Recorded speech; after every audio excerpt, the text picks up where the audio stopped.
अमेरिकी सदर ट्रंप ने एक बार फिर दावा कर दिया है कि इसराइल ने गजा में जंगबंदी और यरगमालियों की रिहाई के मुआहदे पर इत्तफाक कर लिया है। ट्रंप ने इस हवाले से सोशल मीडिया पर लिखा कि मेरे नुमाइंदों की आज इसराइली हुकाम के साथ गजा से मुताल्लिक एक तवील और मुफीद मुलाकात हुई। इसराइल ने 60 दिन की जंगबंदी को हतमी शक्ल देने के लिए ज़रूरी शराइत से इत्तफाक कर लिया है। इस मुद्दत के दौरान हम तमाम फरीकों के साथ मिलकर जंग के खात्मे के लिए काम करेंगे। कतर और मिस्र, जिन्होंने अमन कायम करने में भरपूर कोशिश की है, इस आखिरी तजवीज़ को पेश करेंगे। मैं उम्मीद करता हूँ कि मशरिक़ वस्ता के मफाद में हमास इस मुआहदे को कबूल करे, क्योंकि इससे बेहतर मौका नहीं आएगा और अगर ये मौका ज़ाया हो गया तो हालात सिर्फ बदतर होंगे, बेहतर नहीं। जबकि हमास ने भी कहा है कि उन्हें 60 रोज़ा जंगबंदी की नई ऑफर मौसूल हो चुकी है, जिसका वो जायजा ले रहे हैं। अल जज़ीरा के मुताबिक हमास का कहना है कि वो सालिसों की जानिब से पेश किए गए जंगबंदी के एक नए मंसूबे का जायजा ले रही है और वो ऐसा मुआहदा चाहती है जो जंग के मुकम्मल खात्मे और इसराइली अफवाज के गजा से इनखला की तरफ ले जाए। अल जज़ीरा के मुताबिक ये वो मुतालबात हैं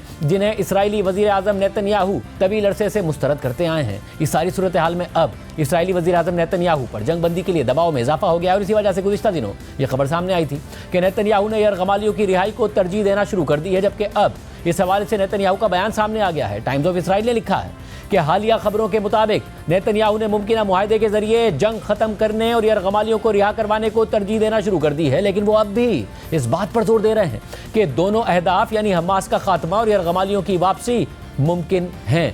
खबर के मुताबिक नेतन्याहू ने अश्कलोन में एक दौरे के दौरान कहा कि मैं आपको बता रहा हूँ, यहाँ हमास नहीं रहेगी, कोई हमास तान नहीं बचेगा, हम वापस उस सूरत हाल की तरफ नहीं जाएंगे, वो सब खत्म हो चुका है, हम अपने तमाम यरगमालियों को रिहा करवाएंगे। नेतन्याहू ने इन ख्यालात को बकवास करार दिया कि जंग जीतना और मुआहदे के जरिए जंग का खात्मा एक दूसरे के मुखालिफ हैं। नेतन्याहू का कहना था कि ये दोनों साथ साथ चल सकते हैं, हम ये सब मुकम्मल करेंगे। इन दावों के बरक्स जो किए जा रहे हैं, हम हमास को मुकम्मल तौर पर ख़त्म कर देंगे। इसराइली चैनल 13 के मुताबिक पीर को एक इजलास में नेतन्याहू ने कहा था कि मेरे मरने के बाद ही हमास गजा में रहेगी। ऐसा नहीं होगा, हमें हर उस शख्स को मारना है जो हथियार उठाए हुए है, कम अज़ कम यही होना चाहिए। क्या इसराइल उनके आगे झुक जाएगा?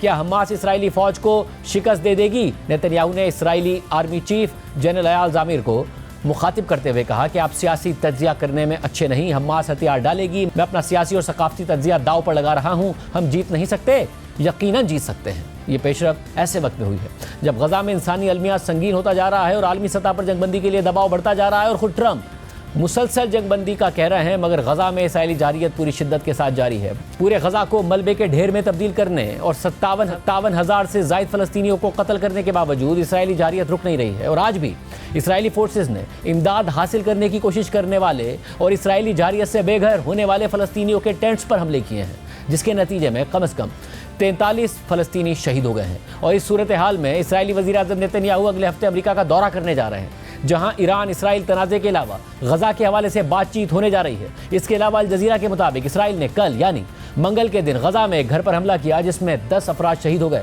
जबकि साहिल समंदर पर वाक़े कैफ़े पर इसराइली नेवी के हमले में बच्चों और ख़वातीन समेत 39 से ज़ायद अफराद शहीद हो गए, जिनमें फ़लस्तीनी सहाफ़ी इस्माइल अबू हतब भी शामिल थे। ये कैफ़े गजा पर इसराइली जारियत के दौरान काम जारी रखने वाली चंद जगहों में से एक था, जहां सहाफ़ियों और एक्टिविस्ट समेत गजा के शहरी इंटरनेट तक रसाई हासिल करने और फ़ोन चार्ज करने के लिए इकट्ठे होते थे। देखिए इस कैफ़े पर इसराइली हमले से मुताल्लिक अल जज़ीरा की report. An attack by the Israeli Navy targeted a seaside cafe, killing at least 39 people, including women and children. We're walking literally through broken glasses, shattered tables. हम टूटे हुए शीशों, बिखरी हुई मेजों और कुर्सियों पर चल रहे हैं। ये वो जगह थी जो कभी सहाफ़ियों, एक्टिविस्ट और आम फ़लस्तीनियों के लिए एक मुतहर्रिक मरकज़ हुआ करती थी, जहां लोग आसपास के इलाकों में लगे खैमों में गर्मी से बचने के लिए आते थे।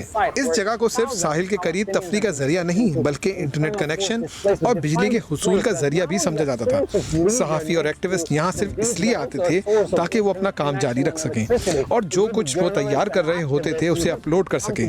फाइटर जेट की तरफ से गिराए गए बम से यहाँ एक गड़ा बन गया है। हमने यहाँ लोगों को चीथड़ों में बटे हुए देखा।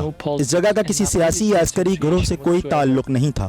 ये जगह आम लोगों से भरी हुई थी, जिनमें वो बच्चे भी शामिल थे जो एक सालगिरह की तकरीब के लिए यहाँ जमा थे। Blood stain is still everywhere. We're seeing shoes here. यहाँ हमें हर तरफ जूते बिखरे हुए नजर आ रहे हैं। जगह जगह जूते पड़े हुए हैं। धमाके की शिद्दत का अंदाजा यहाँ की मेजों पर जमे हुए खून के निशानात से लगाया जा सकता है। कुछ लाशें फर्श से इकट्ठी की गईं और मेज की चादरों में लपेटकर अस्पताल ले जाया गया।